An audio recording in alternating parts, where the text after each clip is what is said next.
How to change YouTube channel name on iPhone, Android or PC. The process is same for all the devices. Now without any further ado, let's jump straight into the process.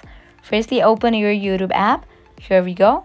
Now at the top right corner, you can find your profile icon. Tap on it.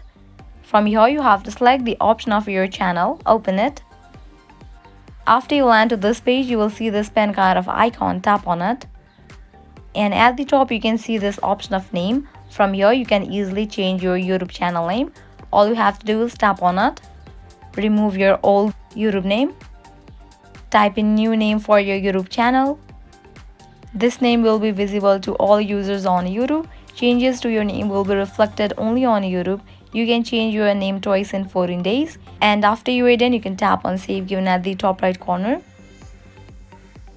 And here you can see that I just changed my YouTube channel name. This is how you can easily change your YouTube channel name on Android, iPhone or PC. This was it. If you find this video helpful, make sure to like, share and subscribe. Thank you.